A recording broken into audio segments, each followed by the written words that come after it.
ದರ್ಶನ್ ಗೆಳತಿ ಪವಿತ್ರ ಗೌಡ ಬಿಡುಗಡೆಗೆ ಕ್ಷಣಗಣನೆ ಶುರುವಾಗಿದೆ. ಬರೋಬ್ಬರಿ 181 ದಿನಗಳ ಬಳಿಕ ದರ್ಶನ್ ಗೆಳತಿ ಬಂಧ ಮುಕ್ತರಾಗ್ತಿದ್ದಾರೆ. ಅಂದಹಾಗೆ ಜೈಲಿನಿಂದ ನೆನ್ನೆಗೆ ಬಿಡುಗಡೆ ಆಗ್ತೀನಿ ಅಂತ ಪವಿತ್ರ ಗೌಡ ಜಾತಕ ಪಕ್ಷಿಯಂತೆ ಕಾಯ್ತಾ ಇದ್ರು. ಆದ್ರೆ ಜೈಲಿನ ಡೆಡ್ ಲೈನ್ ಆಕೆಯ ಆಸೆಗೆ ತಣ್ಣೀರೆರ್ಚಿತ್ತು.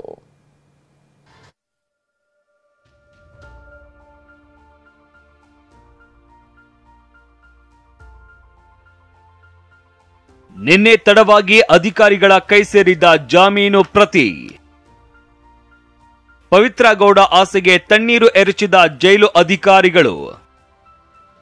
ರೇಣುಕಾಸ್ವಾಮಿ ಕೊಲೆ ಕೇಸ್ನಲ್ಲಿ ಜೈಲು ಸೇರಿದ್ದ ದರ್ಶನ್ ಗೆಳತಿ ಪವಿತ್ರ ಗೌಡ ಇವತ್ತು ಬಂಧಮುಕ್ತ ಆಗಲಿದ್ದಾರೆ. ಜೂನ್ 20ರಂದು ಬೆಂಗಳೂರಿನ ಪರಪ್ಪನ ಅಗ್ರಹಾರ ಜೈಲು ಸೇರಿದ್ದ ಪವಿತ್ರ ಜಾಮೀನು ಸಿಕ್ಕ 4 ದಿನಗಳ ನಂತರ ರಿಲೀಸ್ ಆಗ್ತಾ ಇದ್ದಾರೆ. ಜೈಲಿಂದ ನಿನ್ನೆನೆ ಬಿಡುಗಡೆ ಆಗ್ತೀನಿ ಅಂತ ಪವಿತ್ರ ಗೌಡ ಚಾತಕ ಪಕ್ಷಿಯಂತೆ ಕಾದು ಕುಳಿತಿದ್ದರು. ಆದ್ರೆ ನಿನ್ನೆನೂ ಪವಿತ್ರ ಗೌಡ ರಿಲೀಸ್ ಆಗಲಿಲ್ಲ. ಜಾಮೀನು ಪ್ರತಿ ಜೈಲಿಗೆ ತಲುಪಲು ಸಂಜೆ 6 ಗಂಟೆ ಡೆಡ್ ಲೈನ್. ಸಂಜೆ 7:12 ಗಂಟೆಗೆ ಜೈಲು ಅಧಿಕಾರಿಗಳ ಕೈ ಸೇರಿದ ಬೇಲ್ ಪ್ರತಿ. ಪವಿತ್ರ ಗೌಡಗೆ ಮನೀಶ್ ಅನ್ನೋರು ತಮ್ಮ ಚಾಮರಾಜಪೇಟೆಯ ಆಸ್ತಿ ಪತ್ರದೊಂದಿಗೆ ಶ್ಯೂರಿಟಿ ಹಾಕಿದ್ದಾರೆ. ಇನ್ನೇನು ದರ್ಶನ್ ಗೆಳತಿ ಪವಿತ್ರ ಗೌಡ ಹೊರ ಬರ್ತಾರೆ ಎನ್ನಲಾಗ್ತಾ ಇತ್ತು. ಆದ್ರೆ ಜಾಮೀನು ಪ್ರತಿ ನಿನ್ನೆ ತಡವಾಗಿ ಜೈಲು ಅಧಿಕಾರಿಗಳ ಕೈ ಸೇರಿದ್ರಿಂದ ಬಿಡುಗಡೆ ಆಗಿಲ್ಲ. ಇದಕ್ಕೆ ಕಾರಣವೆಂದ್ರೆ ಜಾಮೀನು ಪ್ರತಿ ಜೈಲಿಗೆ ತಲುಪಲು ಸಂಜೆ 6 ಗಂಟೆ ಡೆಡ್ ಲೈನ್. ಆದ್ರೆ ಕೋರ್ಟ್ ಸಿಬ್ಬಂದಿ ಪರಪ್ಪನ ಅಗ್ರಹಾರ ಜೈಲಿಗೆ ಜಾಮೀನು ಪ್ರತಿ ತಂದಾಗ ಸಂಜೆ 7 ಗಂಟೆ 12 ನಿಮಿಷ ಆಗಿತ್ತು.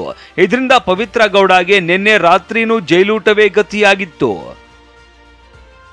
ಇಂದು ಪವಿತ್ರ ಗೌಡ ಸೆರೆಮನೆಯಿಂದ ಬಿಡುಗಡೆ ಸಾಧ್ಯತೆ.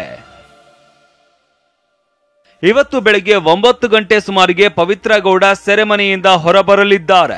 ಬರೋಬ್ಬರಿ 181 ದಿನಗಳ ಬಳಿಕ ಪರಪ್ಪನ ಅಗ್ರಹಾರ ಜೈಲಿನಿಂದ ಬಿಡುಗಡೆಯಾಗ್ತಾ ಇದ್ದಾರೆ. ಪವಿತ್ರ ಗೌಡ 6 ತಿಂಗಳ ಬಳಿಕ ಆರ್ಆರ್ ನಗರದಲ್ಲಿ ಇರುವ ನಿವಾಸಕ್ಕೆ ಆಗಮಿಸುವ ಸಾಧ್ಯತೆ ಇದೆ.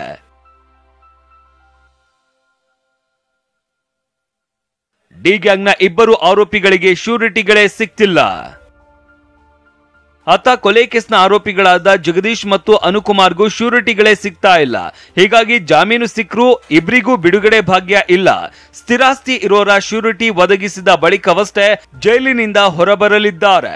ಮತ್ತೊಬ್ಬ ಆರೋಪಿ ಪ್ರದೋಷ್ಗೆ ಪತ್ನಿಯಿಂದಲೇ ಶ್ಯೂರಿಟಿ ಸಲ್ಲಿಕೆಯಾಗಿದೆ. ಆತ ಶಿವಮೊಗ್ಗ ಜೈಲಿನಲ್ಲಿ ಇದ್ದ ಲಕ್ಷ್ಮಣ್ ಕೂಡ ಶ್ಯೂರಿಟಿ ಬಾಂಡ್ ನೀಡಿದ್ದಾರೆ.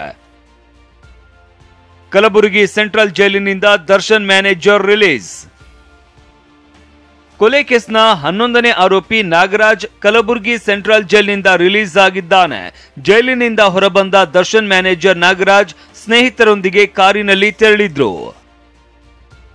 Bureau report, TV9.